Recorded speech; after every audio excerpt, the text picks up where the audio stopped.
Fala, internauta amigo do All Sport, tudo bom com vocês? Estamos aqui, eu, José Edgar de Matos, com Diego Salgado, nosso repórter, historiador, ciclista, blogueiro, influencer, para mais um programa sobre o mercado da bola do futebol brasileiro que está quente. Muito quente. Muito quente, tanto para quem está chegando, quanto para quem está saindo, quanto para quem desistiu. Afinal, o Corinthians desistiu do Michael, Diego. Nota oficial hoje do Corinthians afirmando que, de fato, não vai mais tentar contratar o Michael, Michael, né? Michael não. Que é a grande revelação do Campeonato Brasileiro, na mira do Flamengo. E o Corinthians tentou de tudo pelo Michael, mas admitiu que é um custo muito elevado e não pretende fazer esse investimento agora. Exatamente. O Goiás exigia 7,5 milhões de euros pela negociação, que pela cotação, só deixa eu fazer minha consulta aqui, aproximadamente 33 milhões de reais. Né? O Corinthians não conseguiu atingir o que o Goiás estava exigindo pela contratação e, na verdade, acho que numa negociação está todo mundo certo. O Corinthians impor um limite, o Goiás em querer valorizar o seu atleta. E a diretoria emitiu uma nota que foi a seguinte, deixa eu ler aqui para vocês. A diretoria de futebol do Timão ressalta que não mediu esforço para contratar o atleta. O Corinthians chegou ao seu limite e lamenta a forma como o Goiás tratou a negociação, sem a devida reciprocidade que houve ao longo dos últimos anos, quando o Alvinegro cedeu atletas por empréstimo à equipe de Goiânia e prezou pelo respeito à instituição e o bom relacionamento. Ou seja, azedou um pouco a questão das duas diretorias também. O Corinthians frisou que fez uma proposta proporcional ao que o Goiás pedia, ofereceu 5 milhões de euros por 50% dos direitos econômicos do Michael.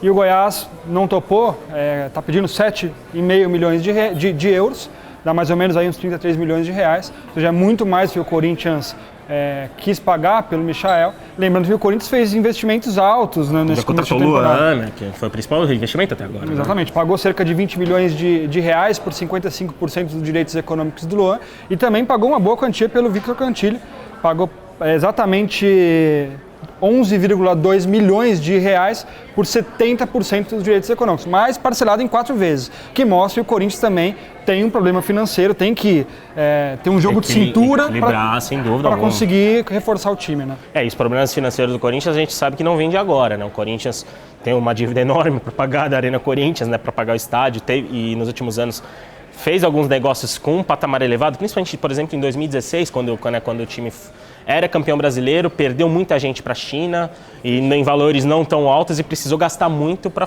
até montar um elenco de urgência, já que tinha Libertadores ali na frente. Acho que o caso emblemático dessa ocasião foi quando o Ralf saiu para o futebol chinês pela multa do pré-contrato. Sim. E foi no dia 5 de janeiro, no dia 7 esse valor da multa aumentaria.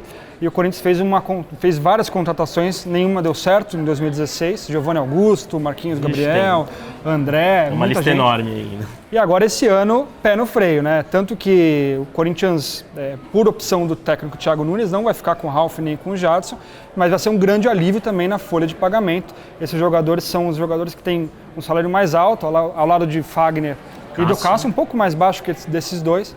Mas vai aliviar a folha de pagamento do Corinthians, que precisa mesmo, que já prevê déficit nesse ano no orçamento, mas está tentando colocar o pé no freio para equilibrar as contas. E quem não coloca o pé no freio, até pela questão financeira privilegiada e por ter vencido e querer se manter no topo, é o Flamengo, que aparece no momento como favorito para contratar o Michael.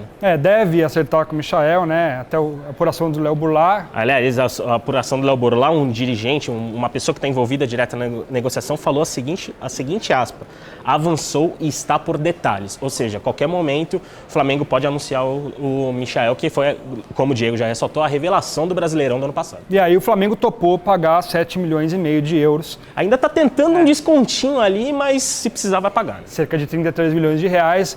É uma grana que o Flamengo tem, até porque o Renier deve acertar com o Real Madrid por um valor astronômico e então dinheiro não falta para o Flamengo. Conseguiu chegar a esse patamar financeiro depois de anos de acerto financeiro, né?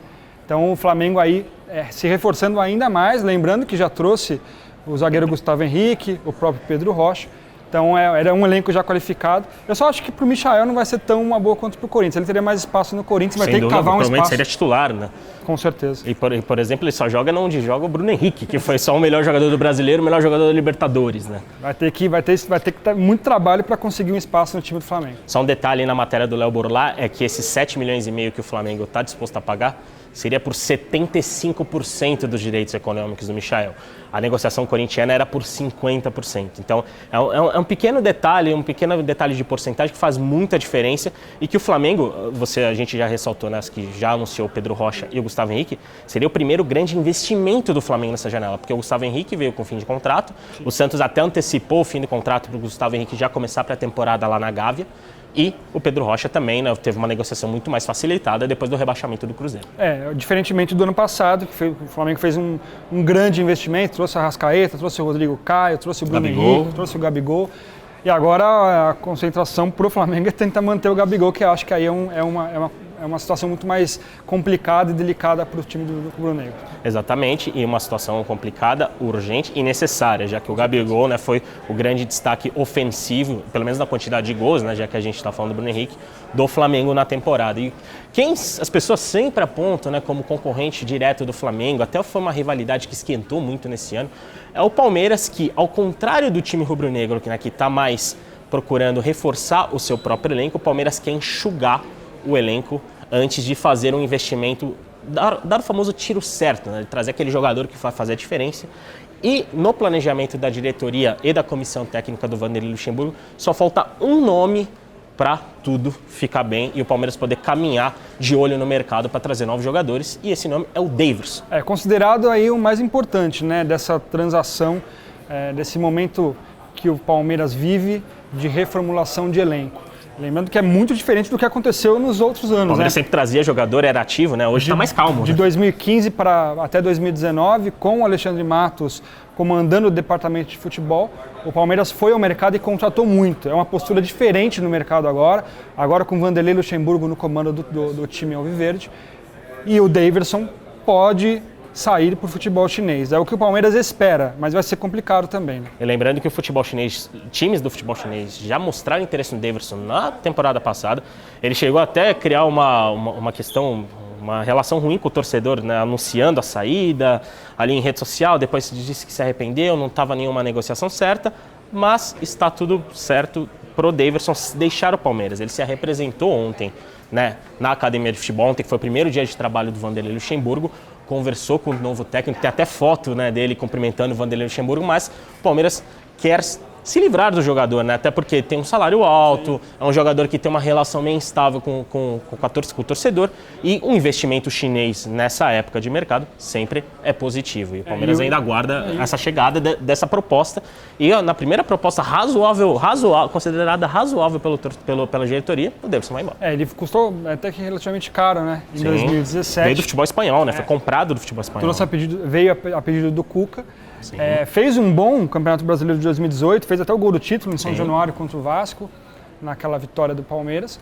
E no ano passado não foi tão bem, justamente até porque o extracampo conta muito também. Foi um cara que oscilou muito, né? E a questão, não só a bola que ele jogava, mas o comportamento dentro de campo mesmo. Por exemplo, a expulsão na final do Paulista contra o Corinthians, alguma outra expulsão em outros jogos que acabaram queimando ele um pouco o torcedor. E o torcedor do Palmeiras tem uma linha de corte muito alta, né? Até porque tem vencido muito nos últimos anos. Então, para você ganhar a confiança e a paixão do torcedor, você tem que ir muito bem. E agora, se ele sair de fato, com a saída do Borja também, sobra só o Luiz Adriano para esse setor. É muito provável que o Palmeiras vá ao mercado para tentar reforçar esse comando de ataque. Tinha 3 atacantes, agora vai ter só o titular mesmo, né? Vai precisar de algum para ter um elenco qualificado. Além do Daverson, outros nomes que o Palmeiras já conseguiu tirar do próprio elenco, né, que está nesse processo de enxugar a própria folha salarial. O Borja, né, como você falou, já foi até anunciado pelo Junior Barranquilla, clube colombiano que vai disputar a Copa Libertadores, e é o clube do coração do próprio Borja, né? O Carlos Eduardo já foi anunciado pelo Atlético Paranaense, o Antônio Carlos vai jogar no Orlando City, e agora, umas horinhas atrás, antes da gente começar esse programa aqui do Mercado da Bola, o Johan, matéria do Thiago Fernandes e do Danilo Lavieri, acertou os últimos detalhes para jogar em 2020 no Atlético Mineiro. Só fechando, o Arthur também, que não jogou no Palmeiras no ano passado, estava no Bahia, vai defender o Red Bull Bragantino. Já até vestiu a camiseta do Bragantino e é uma das principais peças desse novo Red Bull Bragantino, que promete sacudir muito a Série A do brasileiro nesse ano. Ainda pulando o muro, saindo do CT do Palmeiras e indo para o CT do São Paulo, também tem mudanças no elenco do São Paulo. A matéria do Bruno Grossi, que é daqui de São Paulo, e do Caio Blois, nosso carioca lá do Rio de Janeiro. O Hudson, volante São Paulino, já tem uma história até de algum tempo já no São Paulo, foi liberado pela diretoria de São Paulo para acertar seu empréstimo com o Fluminense. Vai ficar 1 ano lá nas Laranjeiras. Volante de 31 anos que poderia jogar como zagueiro com... Até o plano do Fernando Diniz, o Fernando né? Diniz, ele não gostou muito dessa nova posição e é desejo do jogador jogar pelo Fluminense, 31 anos, acertou um contrato ele prorrogou o contrato no ano passado até dezembro de 2021, chega por empréstimo ao Fluminense, mas ainda contrato vigente com o São Paulo até dezembro de 2021. Foi importante, mas perdeu espaço de fato em 2019.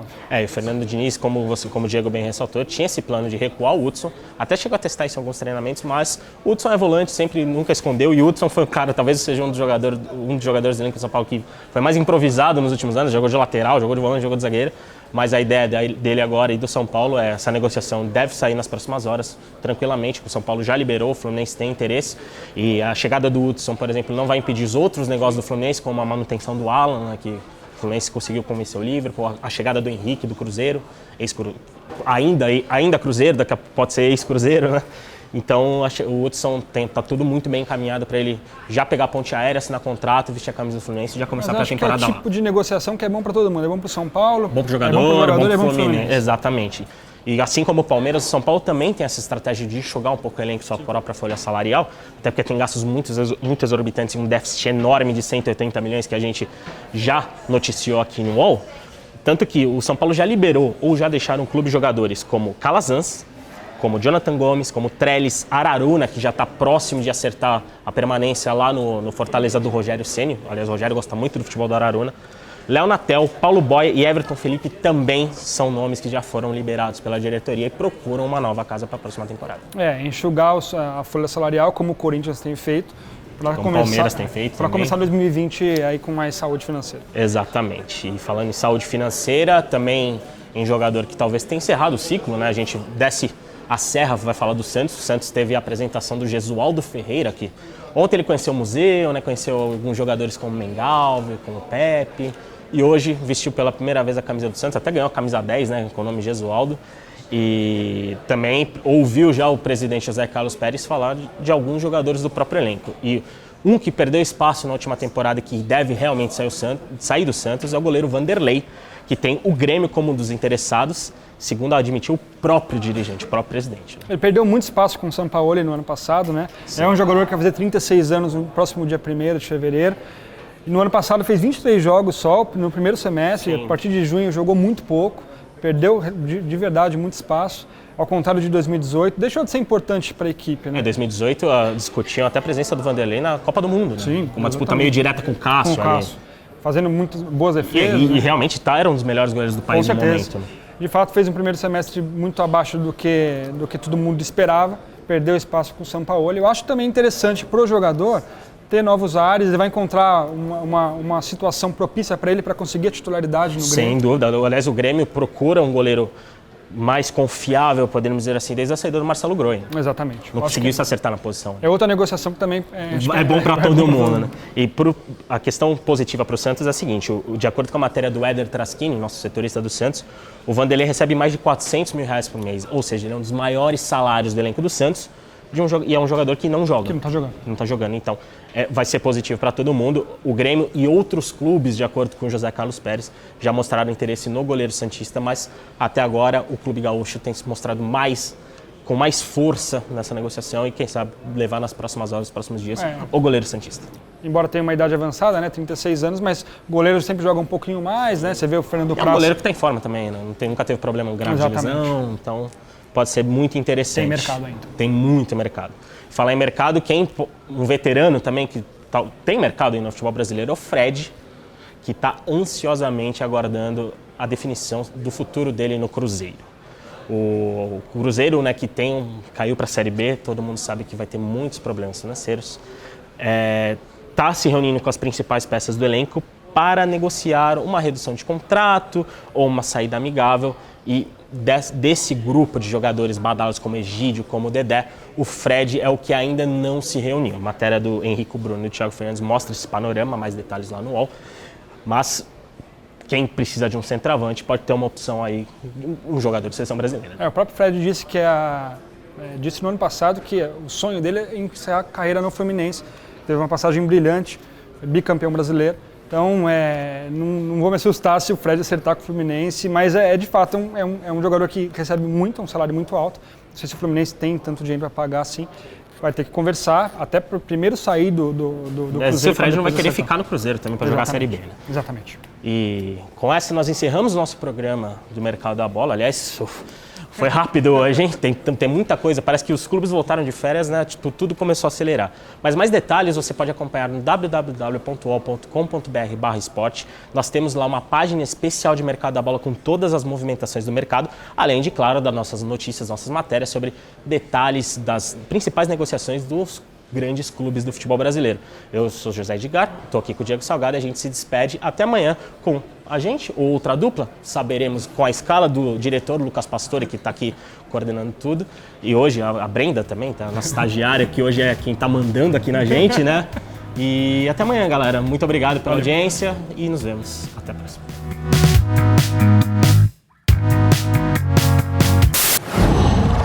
Uau.